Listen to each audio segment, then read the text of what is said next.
performed in Richmond County just got a lot easier. The Sheriff's Office has launched a first-of-its-kind mobile app called My Sheriff. It's free and it sends real-time alerts about crime and safety concerns happening around you. Audrey Dick Herbert talked with neighbors and local businesses. Some say the county has bigger issues to tackle, while others see this as a long overdue tool that could boost accountability and keep people safe. The Sheriff's Office says the app is designed to be a one-stop resource, whether you're submitting a tip, checking inmate information, or even paying a ticket. This response means less problems escalating. Working to improve safety and communication, all in just a few clicks. We can already start working on the leads for the case, get investigators on it if we need to, go ahead and send deputies out to that area if we need to. Wherever you are in Richmond County, you can pull out your phone and get alerts or alert law enforcement of what's happening around you and more. Whole county is mapped out, so we're able to, through the map, let's say a Dollar General were to get robbed in South Augusta, we can then highlight every Dollar General in the county and alert, hey, this Dollar General just got hit, so they can put up more of an alert.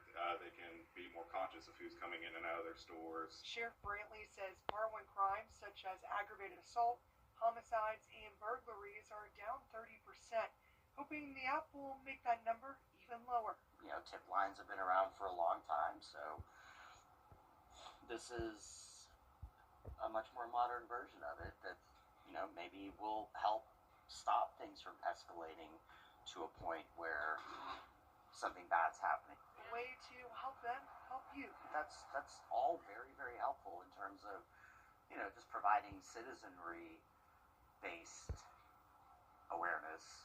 But I still think the same thing. Like, police presence is police presence. And proper police presence, just like proper community presence, is important. If we want to have a good city, well, then we all have to participate in keeping the city safe. Still wanting more patrols, but hopeful about law enforcement's proactive approach. It'd be really nice to see that coupled with that, because then you're just increasing response time. The app went live yesterday, and if you download it, be sure to enable push alerts so you don't miss important updates. The Richmond County Sheriff's Office is looking for new leads in a deadly crash last month. It happened around 3 p.m. on November 12th at the intersection of Deansbridge Road and Morgan Road. Deputies say the vehicles involved were a black 2015 Dodge Ram and a red 2016 Ford Escape. If you saw what happened or have any information or video, investigators want to hear from you. You can share information with the Sheriff's Office and remain anonymous. A former Evans man is in custody in connection to a deadly crash in Florida. U.S. Marshals arrested Robin McAlarney this week in Philadelphia, nearly 2 weeks after we first reported the case. Jacksonville Beach police say he crashed a motorcycle while riding with 22-year-old Tara Shaw, which resulted in her death. Both McAlarney and Shaw previously lived in Evans. He's charged with DUI and DUI manslaughter and is awaiting extradition to Florida. While you live in Columbia County, there's a new place to get emergency care around the clock. Doctors Hospital's freestanding ER opened Tuesday morning on North Bel Air Road. It features 11 private rooms and a trauma bay. The facility also offers x-rays, CAT scans, and on-site lab and pharmacy services. It's the county's first and only standalone emergency room. And Georgia lawmakers are exploring every child deserves a fighting chance. Today, you can make that happen. The 25th annual iHeartMedia Cares for Kids radio and telethon kicks off today at 8 a.m. If you choose to support Wellstar Children's Hospital of Georgia, every dollar stays right here to help local kids. Rosanna Halliburton has more. It's the season of giving, and you can support a place that's making a difference in the lives of local children.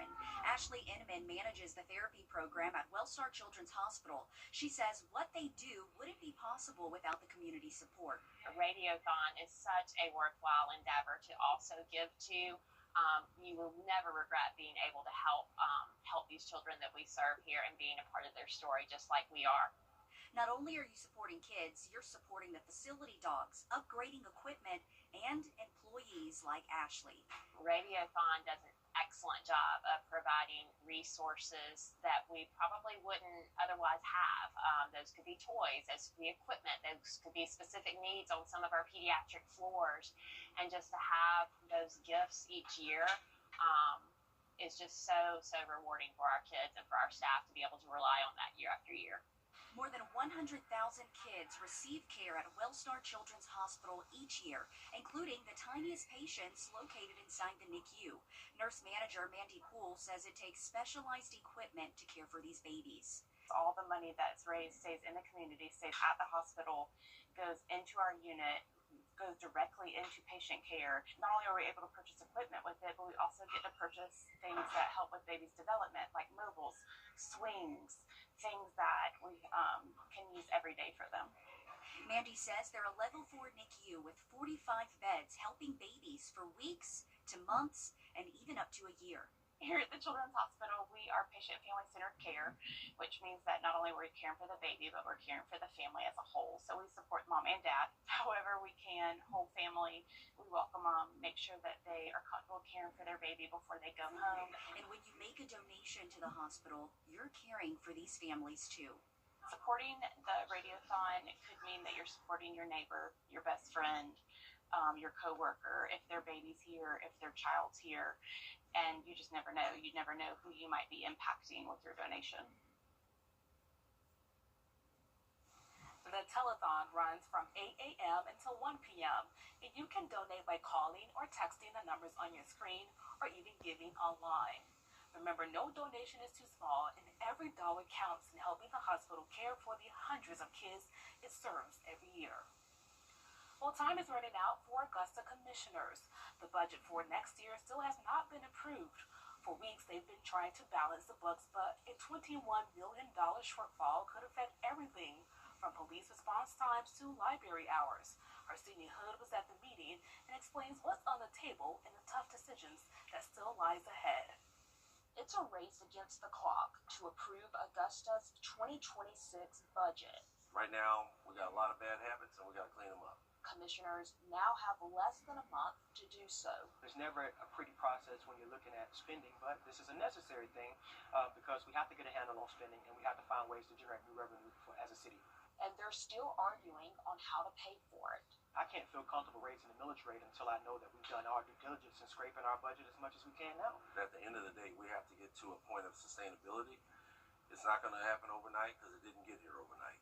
But we're going to have to go through this thing, and we're going to have to go through top to bottom. The sheriff making his case, showing that crime is down 31%, but keeping it that way costs money. No one's going to move to a neighborhood where they don't feel safe, or to a community where they don't feel as if, there's a profit because of, there's a sense of lawlessness. So we're just doing what we feel is necessary to invite people to want to come here and spend money, and businesses to want to come here and do business here. Every agency wants more money. Public health, libraries, and courts. I would love to see the sheriff receive what he needs, and I would love to see every other agency receive what they need. Public safety is not one agency, it's all of us together. And if we're all working together, then we can make this the safest community it can possibly be. Commissioners tried to solve it with a small tax increase, but that vote failed, so they're back to cutting. I'm not confident in sending anyone home during the holidays. These budget cuts can happen without sending people home, without handing out pink slips. And so we have to have that talk. The clock is ticking and commissioners are still divided. In Augusta, Sydney Hood on your side. And that next budget meeting is set for December 16th, and the final deadline is December 31st. If the budget isn't approved by then, the city attorney warns the government could shut down. Well, it's that time of year where people are ordering more and packages are getting stolen more. With Christmas in just a few weeks, it's time to get and keep an eye out. Victor Williams is on your side with a safety alert so you don't become a victim. Nothing quite shakes the holiday spirit when you see that, especially online. Definitely seen going viral on social. Porch pirates seem to be becoming bolder every day in Atlanta, with more and more videos of the crimes surfacing every day.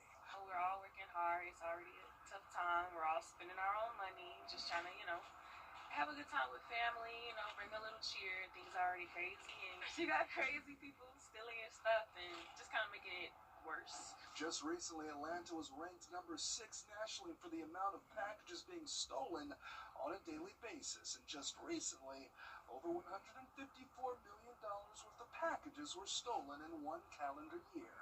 With the rise in cameras too, I don't think there's anything safer than having the camera on the outside just to make sure you're having eyes where your eyes can be.